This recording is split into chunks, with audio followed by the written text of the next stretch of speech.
Have you ever promised yourself you would change, felt fired up for one day, and then watched that fire disappear like it was never real? You start with motivation, you feel hope, you make a plan, and for a moment you believe this time will be different. But the next morning arrives, and the feeling is gone, and you realize you were depending on something that never stays. This is the story of Ethan, a man who tried to fix his life with motivation for years, until he learned why discipline didn't need motivation at all. Ethan wasn't lazy, because lazy people don't feel guilt, and Ethan felt guilt every time he failed. He wanted to become consistent, but consistency felt like a personality trait he wasn't born with. He watched other people show up every day, and he assumed they were just stronger, or more confident, or more naturally driven. So Ethan searched for motivation like it was a missing ingredient, as if the right quote, the right video, or the right burst of energy could finally save him. Some mornings he woke up inspired, cleaned his room, made a list, planned his week, and felt proud of himself. He told himself, "This is the new me," and that belief felt so good that he mistook it for progress. But progress isn't a feeling. Progress is repeated action, and repeated action is where Ethan always collapsed. By day 3, the excitement faded and the tasks felt heavier, and Ethan's mind began negotiating again. He told himself he'd start tomorrow, because tomorrow always felt easier than today. Tomorrow felt clean, untouched, full of potential, while today felt messy and demanding. And slowly, Ethan built a pattern. Motivation would lift him, then life would test him, and he would drop back to zero. He began to fear that he was broken, because he couldn't understand why he kept returning to the same place. Ethan tried new systems, new routines, new apps, new schedules, and he treated every new plan like a fresh beginning. But every plan depended on motivation, and motivation depended on mood, and mood is not stable. So Ethan's consistency became emotional, and emotional consistency is the weakest kind. One week he exercised, the next week he disappeared.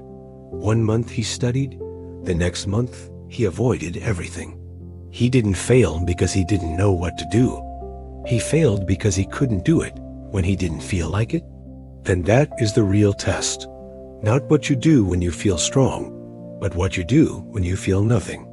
One evening, Ethan sat on his bed holding his phone, watching someone talk about discipline with certainty. The speaker said something simple that made Ethan uncomfortable. Motivation is a visitor, discipline is a resident. That sentence didn't feel inspiring. It felt cold, because Ethan wanted a solution that felt good. But cold truths often save you more than warm lies. Ethan realized he had been waiting to feel ready, as if readiness was a feeling that arrives before action. But in real life, readiness often comes after action, not before it. That night, Ethan did something different, something small but serious. He wrote one rule on paper and taped it to his wall. The rule said, when motivation fails, I will still show up. Not perfectly, not heroically, just show up. Because showing up is the foundation, and without the foundation, nothing else matters. The next morning, Ethan woke up tired, and the old feeling returned, the feeling that says, not today. He looked at the rule on the wall, and for a moment, he felt resistance, because discipline always starts with resistance. Then he did the smallest version of the task, because he realized his problem wasn't effort, it was quitting. He decided that if he couldn't do the full workout, he would do 5 minutes. If he couldn't study for an hour, he would open the book and read 1 page. If he couldn't clean everything, he would clean 1 surface. He called this the minimum standard, the smallest action that still keeps the identity alive. Because once you break the identity, it becomes easier to break it again. Ethan learned that discipline is not intensity. Discipline is continuity. That day he did 5 minutes, and he didn't feel proud, because 5 minutes didn't feel impressive. But something deeper happened, something quieter. He kept his promise. And keeping promises to yourself builds self-respect, 1 small brick at a time. Day 2 was still hard, because discipline does not become easy just because you started once. Ethan wanted motivation again, because motivation feels like flying, while discipline feels like walking. But walking is what gets you somewhere. So he showed up again, and again he did the minimum, and again he did not negotiate. He began to notice that negotiation was his real enemy. The moment he started debating, his mind always found a reason to quit. So Ethan made another rule. No debate, just begin. If the mind says no, the body begins anyway, because the body can start without emotion, and emotion often follows movement. By the end of week 1, Ethan had done something he hadn't done in years. He had shown up 7 times. Not at full power, not at full energy, but consistently. He felt a new kind of confidence.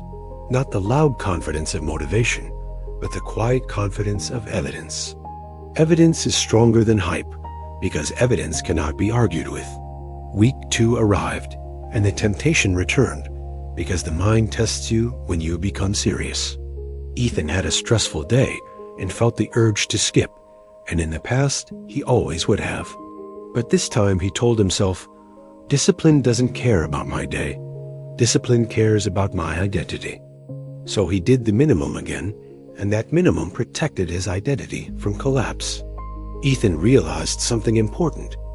You don't lose progress by having a hard day. You lose progress by disappearing. Discipline is not about never failing. It's about never vanishing. He also noticed that motivation began to return more often. But now it was a bonus, not a requirement. Because the mind starts respecting you when you stop acting like your feelings are your boss. Week 3 was different, because Ethan stopped needing to feel inspired to act. He began acting because it was who he was becoming. And that is the shift, when action becomes identity instead of a temporary project. He started waking up and doing his minimum before he could even think too much. He understood that thinking is often the doorway to quitting. So he moved first, and thinking followed. By day 30, Ethan looked back and felt shocked, not because he transformed overnight, but because he did not collapse. He realized motivation had failed him hundreds of times because it was never designed to be reliable.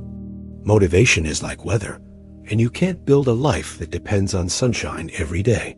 Discipline is like architecture. It stands even when the weather changes. Ethan learned that discipline is not punishment. It is protection. It protects you from the version of yourself that keeps resetting your life to zero. And it protects your future from your current mood. He also learned that discipline is simpler than people make it sound. It is the decision to show up even when you feel nothing, and to do the minimum when you feel weak. Because the minimum keeps the chain unbroken, and the unbroken chain builds momentum. Ethan realized he had been chasing transformation, when what he needed was continuity. Transformation is a result. Continuity is the process. And the process is what you can control. If you are waiting for motivation right now, understand this clearly. Motivation will fail you again. Not because you are hopeless, but because motivation is not loyal. It shows up when life is easy and disappears when life is heavy. So build something stronger than motivation. Build a minimum standard you can do on your worst day. Write one rule and make it non-negotiable. When motivation fails, you still show up. Because discipline is not the thing that makes you feel powerful. Discipline is the thing that makes you become powerful. Start today with the smallest action that keeps your identity alive. 5 minutes, 1 page, 1 step, 1 task, 1 decision. And remember this, quietly and clearly, the way Ethan learned it after motivation failed him every time. Every story reshapes your mindset, and discipline is how you prove it.